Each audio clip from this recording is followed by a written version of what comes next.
Som si dovolil pokračovať, myslím si, troma veľmi dôležitými vecami, ktoré boli spomenuté priamo aj v tom programe. A síce žiadosťami, alebo teda otázkami mesta Ilava, čo sa týka možností nejakých grantov. Takže poslanci, keď si zoberiete uznesenie, návrh na uznesenie, prerokovalo a tak ďalej, tak v podstate prvá záležitosť, ktorú chcem vysvetliť a dať do diskusie, je možnosť mesta Ilava zo schválením mestského zastupiteľstva predložiť žiadosť za mesto o nenávratný finančný prostriedok v rámci opatrenia 4.1 ROP na realizáciu projektu Zberný dvor Ilava, ktorý je realizovaný v pôsobnosti mesta Ilava a je v súlade s programom hospodárskeho a sociálneho rozvoja mesta Ilava. Máte to aj v časti C v návrhu na uznesenie. Ďalšie informácie k tomuto projektu, zabezpečenie realizácie projektu Zberný dvor Ilava po schválení žiadosti o nenávratný finančný prostriedok, ako aj financovanie projektu Zberný dvor Ilava, ktorého parametre celková výška výdavkov vrátane DPH je 360 000 eur, z toho maximálna výška oprávnených výdavkov na projekt je 360 000 eur nasledovne. Spoluúčasť vo výške 5% celkových oprávnených výdavkov vo výške do 18 000 eur, náklady na spracovanie žiadosti v sume 500 eur vrátane DPH, náklady na úpravu projektu v sume 1000 eur vrátane DPH financované z vlastných zdrojov žiadateľa. Zmluvná odmena za externý manažment v sume 6400 eur vrátane DPH bude spracovateľovi vyplatená len v prípade, že to bude oprávnený náklad projektu. Takže toto by bol vlastne prvý z tých troch grantov, ktorý dnes budeme predkladať. Touto záležitosťou sme sa zaoberali aj v súčinnosti s vedením technických služieb mesta Ilava. Za technické služby mesta Ilava pán Kočkár, čo ma dosť mrzí, je nemocný a práce neschopný, takže dnes tu nie je. Je tu pán poslanec Košík. Na porade poslancov táto možnosť bola odprezentovaná. Chcem len povedať v podstate, že mesto Ilava ako také v podstate tento projekt malo schválený už v priebehu minulého roka, kedy bolo prvé kolo výzvy, ale vzhľadom v tej koncovke sa nám nepodarilo doladiť a včas tento projekt podať a zaregistrovať. A potom to dosť dlho vyzeralo tak, mal som aj také informácie rozporuplné, že ďalšie kolo asi tak skoro nebude, ani nebolo v podstate do konca roka, ale je vypísané, tak aj keď sa v podstate volebné obdobie končí, ja som po konzultácii aj s vedením technických služieb, sme sa rozhodli, že to poslancom predložíme, pretože tá možnosť tu je, nechceme ju ignorovať, chceme ju dať na posúdenie, tak či tak v oblasti zberu separovaného odpadu zákon nám bude ukladať nejaké ďalšie povinnosti a mesto Ilava sa tomu ani v budúcnosti nevyhne a každé ďalšie riešenie aj v budúcnosti z vlastných zdrojov už bude len podstatne a rádovo drahšie a nákladnejšie. Takže z mojej strany všetko, pokiaľ by boli nejaké otázky, pripomienky, nech sa páči.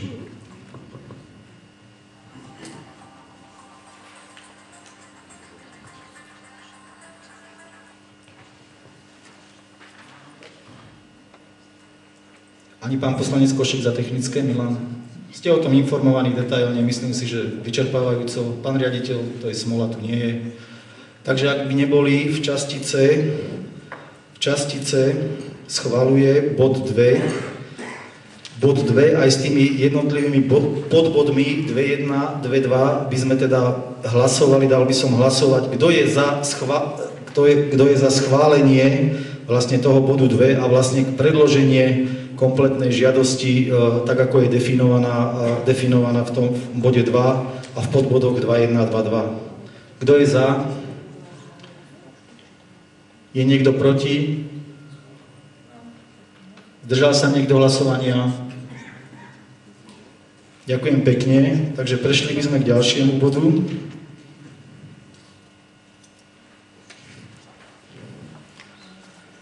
Ďalší bod 3 v časti prerokovalo a 3 v časti schvaľuje je predloženie žiadosti mesta Ilava o nenávratný finančný prostriedok v rámci opatrenia 2.2 budovania a modernizácia verejného osvetlenia prioritná os 2 energetika na realizáciu projektu verejné osvetlenie, ktorý je realizovaný v pôsobnosti mesta Ilava a je v súlade s programom hospodárskeho a sociálneho rozvoja mesta Ilava.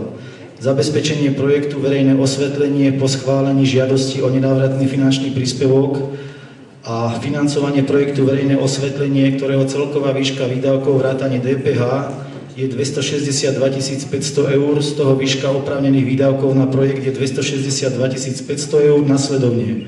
Spoluúčasť vo výške 5% z celkových oprávnených výdavkov, to je vo výške 13 125 eur, náklady na spracovanie žiadosti v sume 3781,50 eur vrátane DPH, náklady na úpravu projektu v sume 1383 eur vrátane DPH a externý manažment v sume 4987,50 eur vrátane DPH financované z vlastných zdrojov žiadateľa. Čo sa týka tejto možnosti, takisto sme sa dostali k informáciám, že bude aj možnosť rekonštrukcie verejných osvetlení alebo časti verejných osvetlení zo strany mesta. Do konzultácií a rokovaní samozrejme bol zapojený ako správca osvetlenia za technické služby pán riaditeľ, ktorý tu nie je.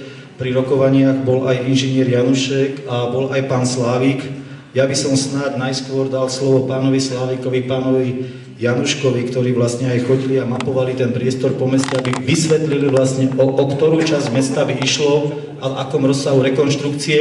Takže pán Slávik, pán Janušek, nech sa páči. Ďakujem.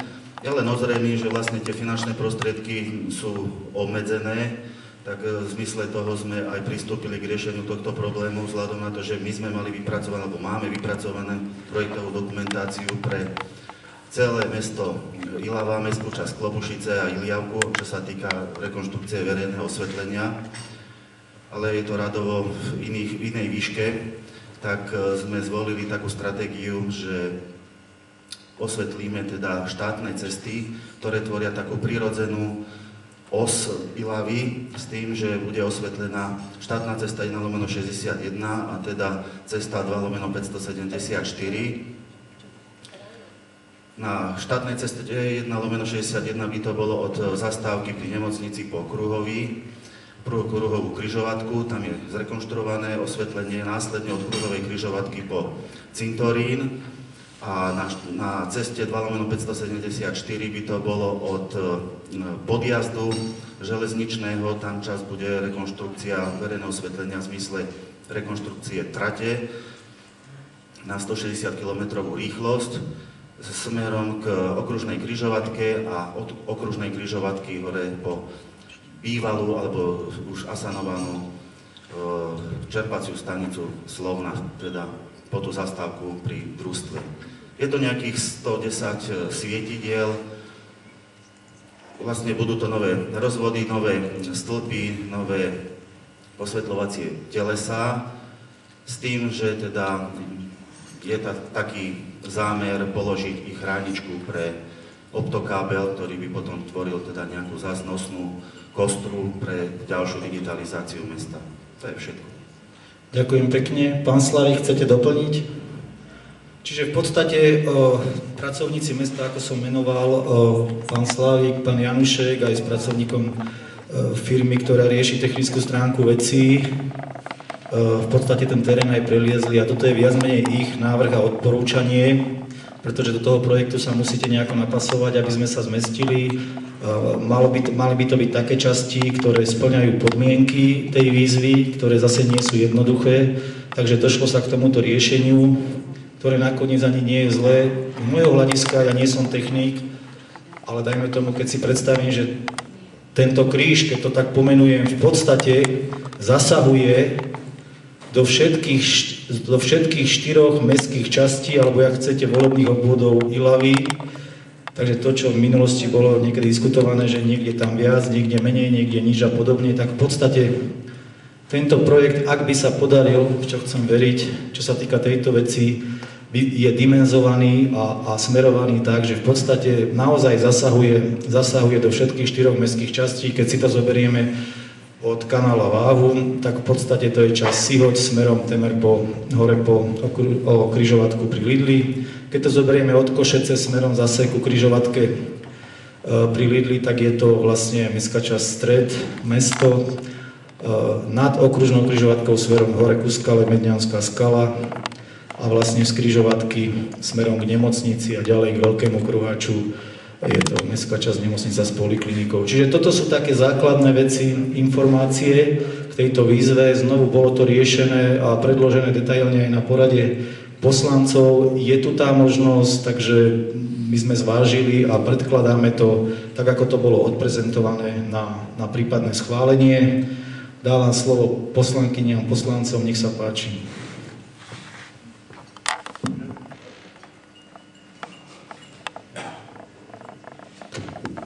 Ja by som sa doplniť, Stana, nie len po bývalom väzníku, ale po odbočku, po Radovku. Tam by bolo minimálne ešte 3-4 stĺpy. Tam je ten tmavý kút. Tam je tma. Ja to len doplním, že môžeme ísť teda dvomi spôsobmi, teda buď rekonštrukcia, čo je teda rýchlejšie, to je výmena pôvodných svietidiel a pôvodného zemného vedenia, a toto je už nové vedenie, na ktoré by bolo potrebné vydanie stavebného povolenia. Tam narážame na takéto úseky, na majetkoprávne vzťahy, čo popri tých cestách aj miestnych nie vždy sú teda naše komunikácie, naše pozemky. Takže sme volili teda rekonštrukciu a na ten objem peňazí vychádza akurát toto. Takto, ja to ešte vysvetlím. Ja som spomínal, Milan, ty si nebol na porade, my sme to detailne rokovali aj s odborníkmi z firiem a bolo to odprezentované aj na porade poslancov. Jedná sa o rekonštrukciu, to znamená všetky zmeny, úpravy, ktoré budú robené v rámci tohto projektu, budú sa týkať stĺpov, ktoré dnes už stoja. Pokiaľ by sme chceli ísť do nových vecí, do nových území, do nových stĺpov niekde, samozrejme podliehalo by to novému stavebnému povoleniu, samozrejme aj majetkoprávnemu vysporiadaniu, čo je pri stavbách tohto typu cez pozemky ako veľký problém. Čiže toto je reálna alternatíva, ako poriešiť nie celé mesto, ale zase nie nepodstatnú a nie malú časť mesta. V reálnom čase tá výzva, keď vyjde, ona je otvorená možno 3 mesiace, takže naozaj veľmi reálne a realisticky sme zhodnotili. A ďalšia vec, tá suma, ktorá bola povedaná koľko to bolo tých eur?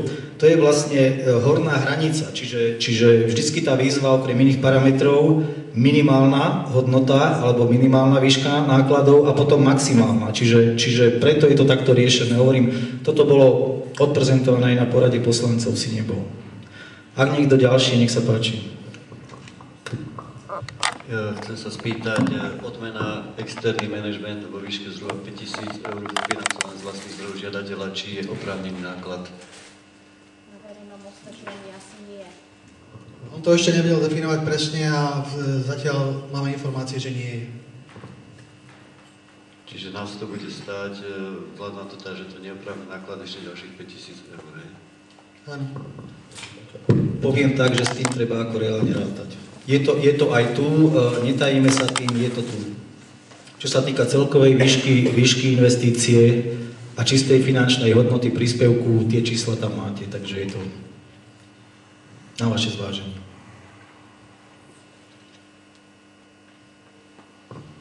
Sú ešte nejaké otázky, pripomienky?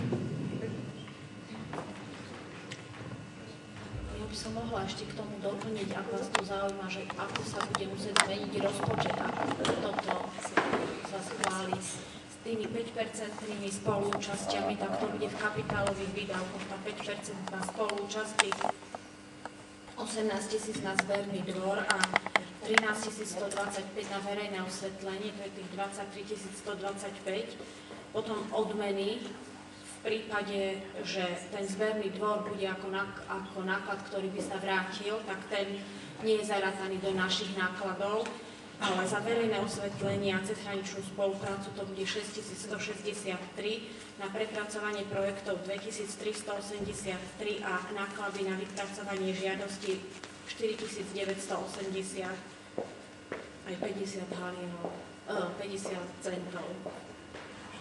Ja by som to ešte doplnil, vzhľadom na to, čo som teda hovoril aj na porade poslancov, že treba rozlišovať aj to, že časový súvis. Tá výzvy budú otvorené 3-4 mesiace, potom bude vyhodnocovanie a podobne. Čiže z hľadiska reálnosti výdavkov mesta určite s pravdepodobnosťou hraničiacou s istotou v prípade schválení projektov 5% spoluúčasti pri jednom aj druhom projekte budú reálnym výdajom až rozpočtového roka nie 2010 tohto, ale 2011. Čiže hovoríme aj o tom, že vlastne pripravujeme veci, ktoré pri prípadnom schválení budú realizované v podstate v ďalšom volebnom období.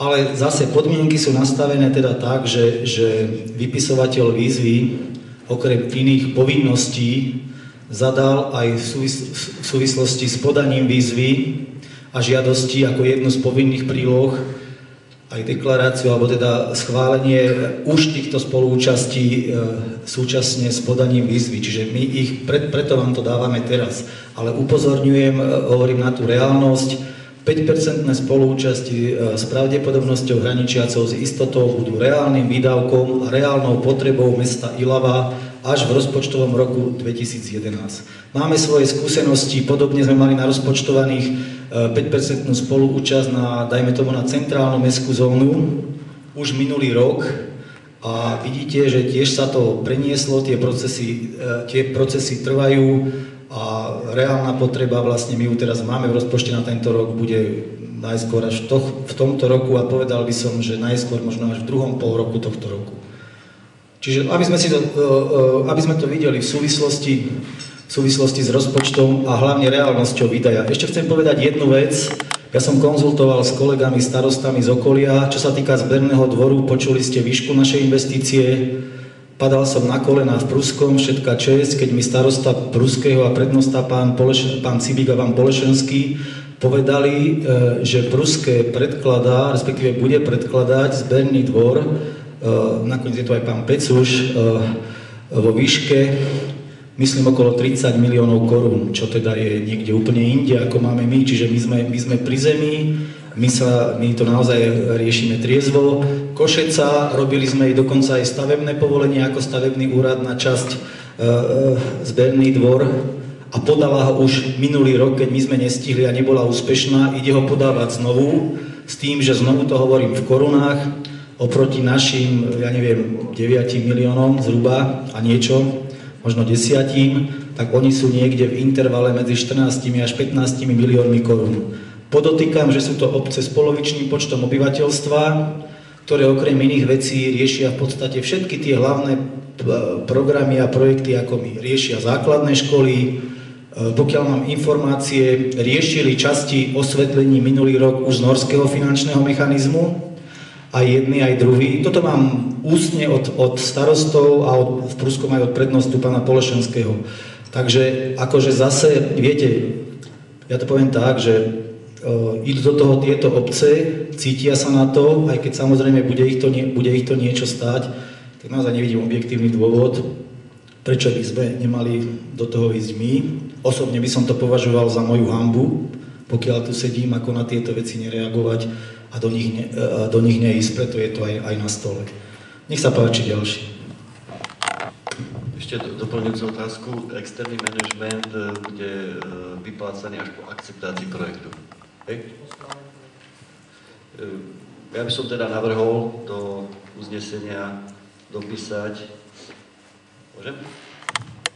No, nech sa páči, len formulujte, snaž sa to v praxi vyformulovať, áno? Financované z vlastných zdrojov žiadateľa, čiarka po akceptácii alebo po doručení akceptačného listu. Alebo po akceptácii projektu. Jasné, však to je logike. No. To je tzv. Rozhodnutie o schválení alebo neschválení. Ale ten význam akceptácia... Ináč si myslím, že ako to sme všetky veci sa prebrali na porade, myslím, že tu poriadku. Nikto nie je proti tomu. Poriadku. Treba si veci povedať jasne. Dobre, ešte niekto ďalší? Ak mi neboli ďalší... Sú ešte nejaké otázky?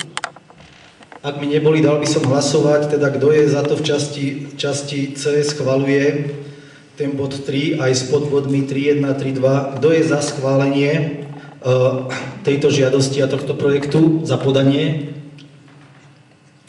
Je niekto proti? Držal sa niekto hlasovania? Ďakujem, zaznamenajme. Posunuli by sme sa ďalej. Posledný vlastne z týchto projektov a grantových víziev je predloženie žiadosti mesta Ilava o nenávratné finančné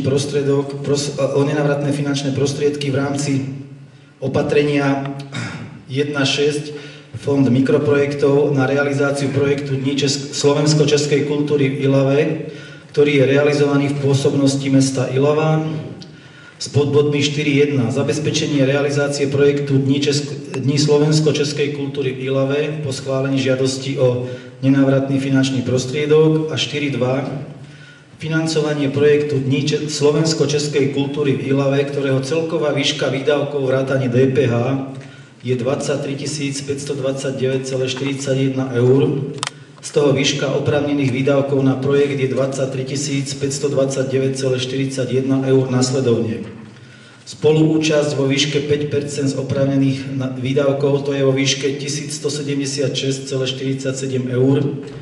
Náklady na spracovanie žiadosti v sume 699 eur, vrátane DPH a externý manažment v sume 1176,47 eur, vrátane DPH financované z vlastných zdrojov žiadateľa.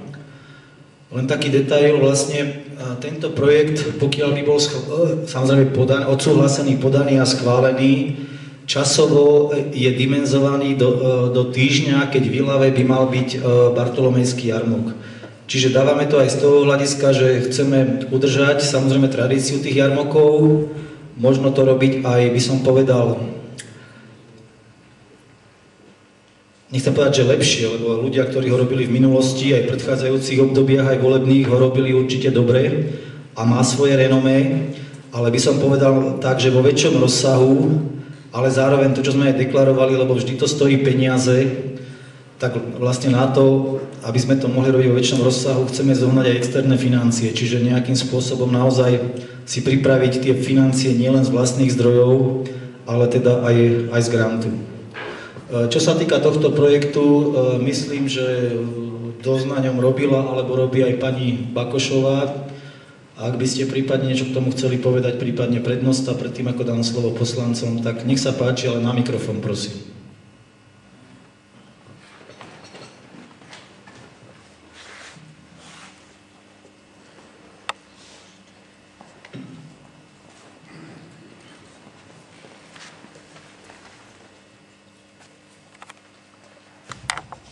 Ja by som vlastne k tomuto projektu vyjadrila sa v tej hodnote, že viac menej mesto šetrí na tomto projekte, ako zrealizuje Bartolomejský jarmok. Zrealizovali by sa z tohto projektu vystúpenia, ktoré sú tradičné v Ilave a mesto by vlastne nemuselo investovať do týchto aktivít, či už do občerstvenia alebo pitného režimu pre týchto účinkujúcich. Vlastne to sa dá všetko zdokladovať do projektu. V rámci tohto projektu by viac menej to súviselo s mestom Klinkovice a Ilava. Vlastne toto je tá cezhraničná spolupráca medzi týmito dvomi mestami. Tiež v rámci tohto projektu by sa dokúpilo ešte do Ilavy, teda vlastne túto do kultúrneho domu, aby sa stále nemuseli voziť a nosiť stoličky, takže vlastne my ho tak voláme trošku aj stoličkový projekt, že vlastne by sa pomohlo zase kultúre. Čo sa týka nákladov, je tam aj varenie tradičných jedál a takisto to všetko sa dá dokladovať do projektu. Čiže vlastne by sme ušetrili a tieto prostriedky ako spoluúčasť, čo tu bolo spomenuté, okolo 1100 eur, náklady na vypracovanie projektu, sú vyčlenené prostriedky na Bartolomejský jarmok a vlastne my by sme to uhradili z financií, ktoré sú určené na Bartolomejský jarmok, čiže nejde o navýšenie financií pri bežnom rozpočte. A ešte vlastne by sme mali ušetriť okolo 300 eur. Všetko? Ďakujem pekne. Sú nejaké otázky, pripomienky? Takisto na porade poslancov to bolo, myslím si, vysvetlené. Pokiaľ by neboli, dal by som hlasovať teda aj za schválenie tohto projektu, za podanie žiadosti a podanie tohto projektu, bod 4 s podbodmi 4.1, 4.2. Kto je za? Je niekto proti? Zdržal sa niekto hlasovania?